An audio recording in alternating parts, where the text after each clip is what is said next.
حياكم الله مرة أخرى مشاهدينا الكرام، وكل عام وأنتم بألف ألف خير بحلول عيد الغدير الأغر. نادى علي المظهر العجائب تجدها عونا لك في النوائب، كل هم وغم ينجلي في ولايتك يا علي يا علي. طبعا اليوم احنا ببركات أمير المؤمنين، أيضا ببركات نسل أمير المؤمنين، اليوم احنا في مضارب السادة الخصاي، عمادة السادة آل ياسر في محافظة ذي قار. طبعا مثل ما تعرفون انه اسلفنا عليكم بالمقدمة انه هذا المضيف اللي هو يعني اصبح اليوم رمز وايقونة لحل المشاكل العالقة في هذه المحافظة من مشاكل عشائرية واصلاح ذات البين.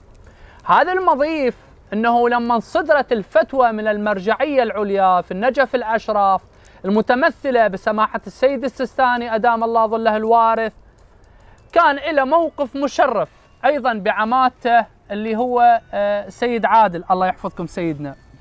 وكذلك أنه الشباب المتطوع لما أصدروا الفتوى من هذا المكان اجتمعت السادة الخصاي ويا عمامهم واخوتهم، على قولة أهلنا احنا وال إبراهيم، خال وابن الاخت، انجمعوا الخال وابن الاخت وشالوا بيرغ العراق وايضا بيرغ العشيرتين اللي موجودات، وش هوسوا شيلة مرته تلوق عليه، طلع اليوم يدافع عن الوطن وعن العرض وعن الارض.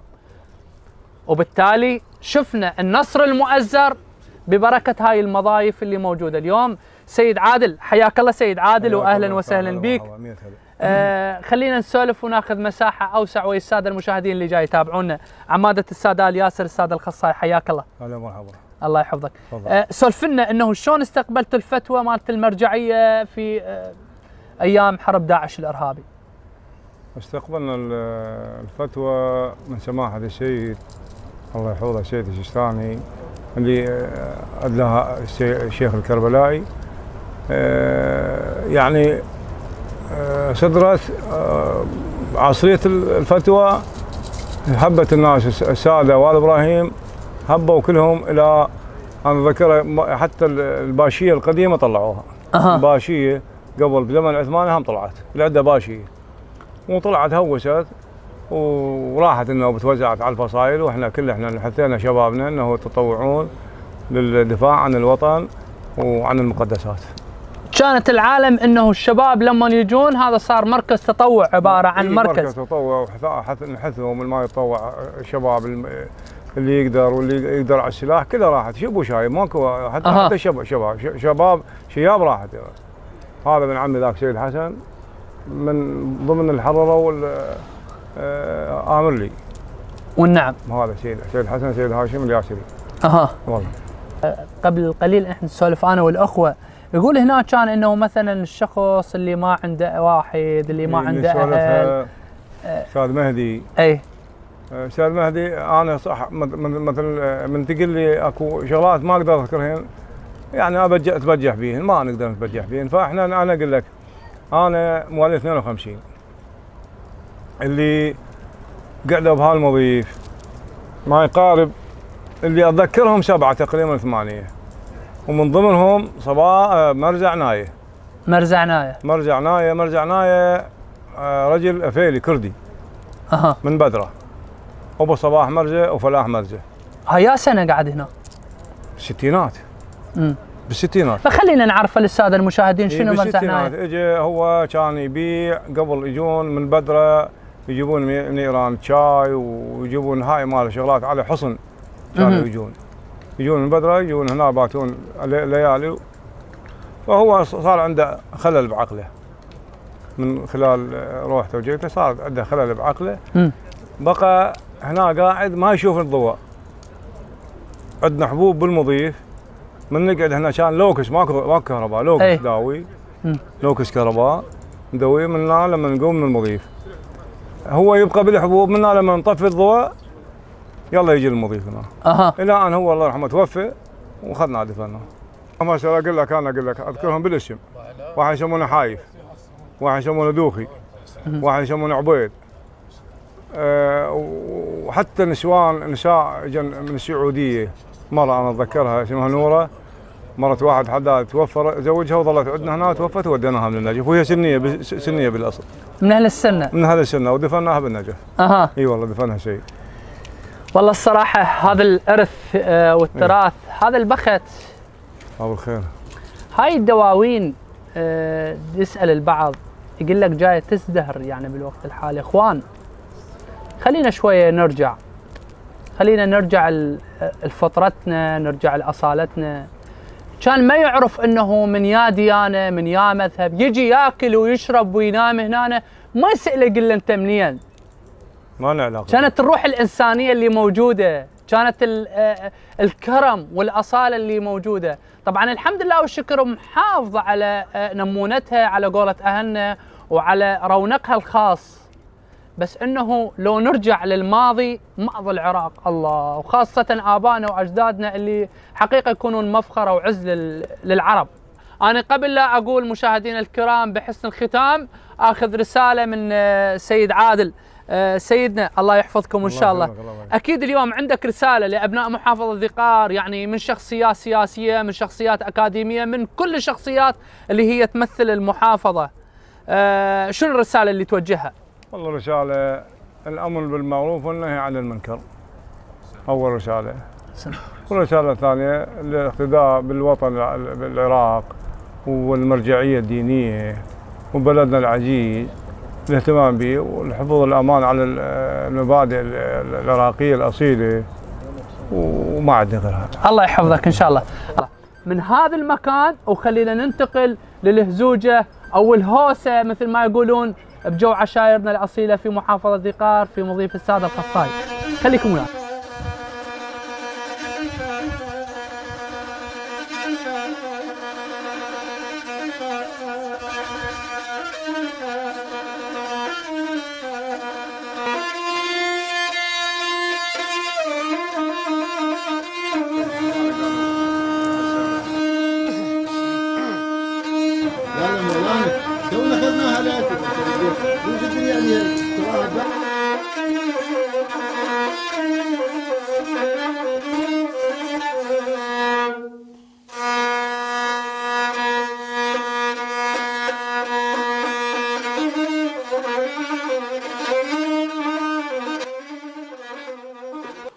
باسمي وباسم سادتنا السادة الخصاي عامة، وباسمال ياسر عامة، وباسمال إبراهيم عموم، نرحب بقناتكم الموقرة، وأهلا وسهلا وزارتنا البركة. الله يحفظك. وحياكم الله وأهلا وسهلا. الله يسلمك. احنا بالنسبة لعمنا سيد محسن الخصاي اللي هو أبو سدخان، أبو عادل، أبو يبار، هاي أخوي أبناء اللي لامعين.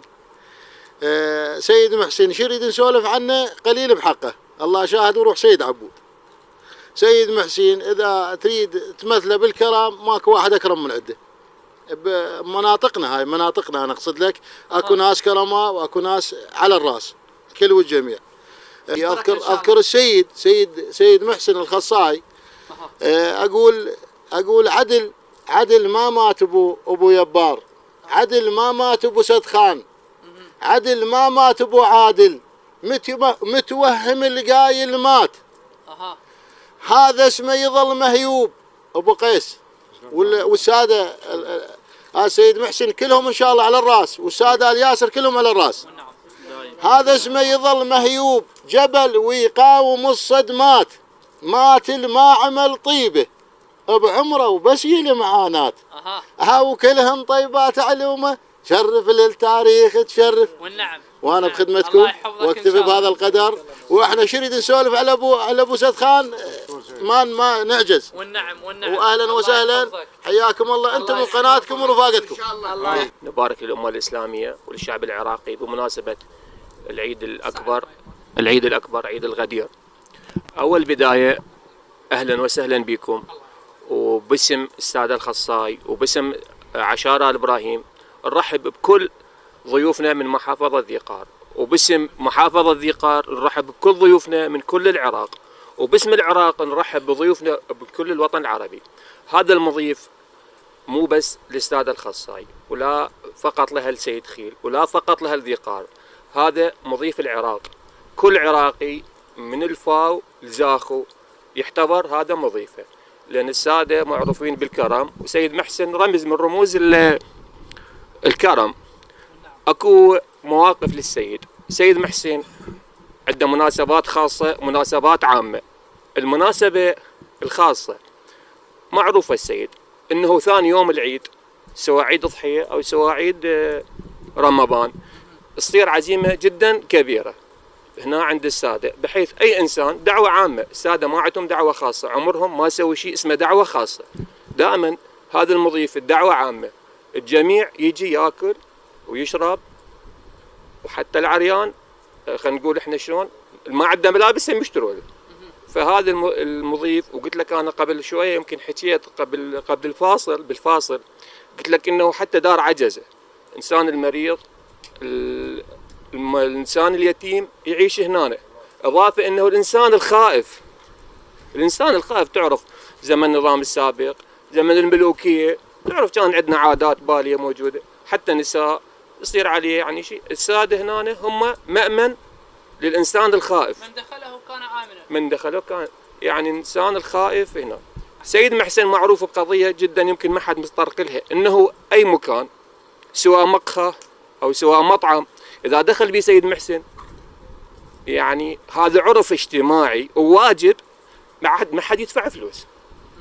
يعني انت بالقهوه لقيت سيد محسن بعد عيب، يعني من تعتبر من العيوب انه تدفع حسابك بعد خلاص، او مطعم بعد خلاص، تعتبر من العيوب. سيد محسن هو اللي يدفع الحساب.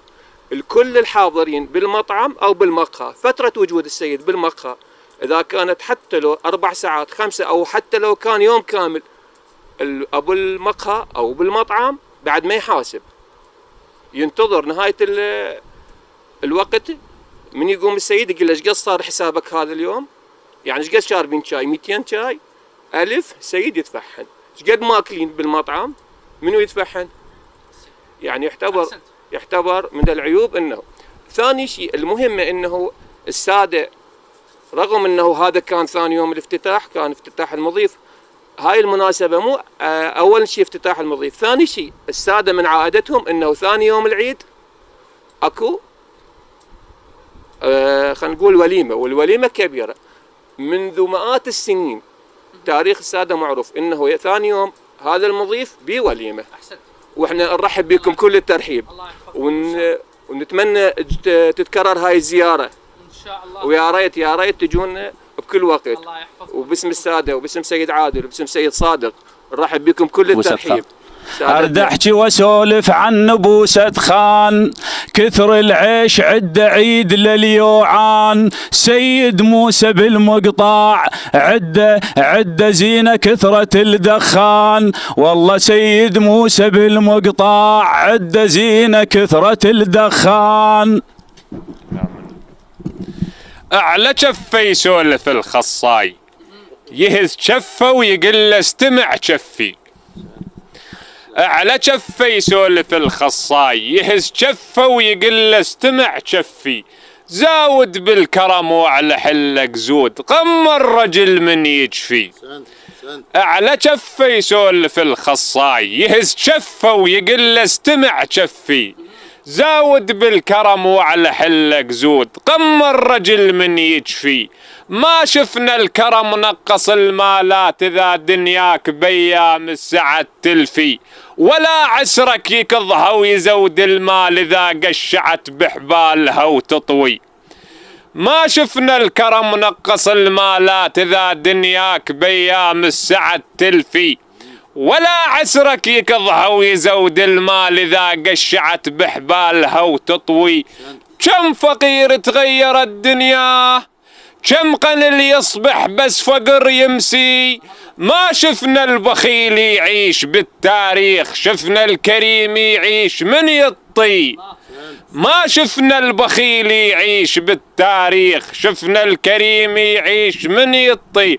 اذبح للناقة تحلب، اذبح للناقة تحلب كوني مرق ضيف. اذبح للناقة تحلب كوني مرق ضيف. اذبح للناقة تحلب. سلامك. قلال ام ضيفه محسن الخصاي، والله على قلال ام ضيفه محسن الخصاي. وخلى القاطع من بعيد تاتيه طريقه يلتفت لي جاي. على قلال ام ضيفه محسن الخصاي، وخلى القاطع من بعيد ذاتيه طريقه يلتفت لي جاي. يفرح من يمر الضيف تال الليل، صاح اهلا وسهلا بيك هذا الياي. يفرح من يمر الضيف تال الليل، صاح اهلا وسهلا بيك هذا الياي. كيف سيد محسن ولو مراه الضيف بتال الليل، كيف سيد محسن. وجزاكم الله خير الجزاء واهلا وسهلا. بارك الله بك. اذا مشاهدينا الكرام، الى هنا تقبلوا تحياتي وتحيات كادر البرنامج. نحن كما عهدناكم مسيرة برنامجنا العشائري الأصيل في أيام عيد الغدير الأغر إن شاء الله متواصلين في عموم مضارب مضايفنا العراقية الأصيلة. ومثل ما قلت لكم اليوم طعم خاص في هذه الحلقة اللي تكون في مضارب السادة الخصاي عشائر آل إبراهيم في محافظة ذي قار ناحية أو قضاء سيد دخيل. ألتقيكم إن شاء الله في رحاب العراق في أمانة الله وحفظه. إلى اللقاء.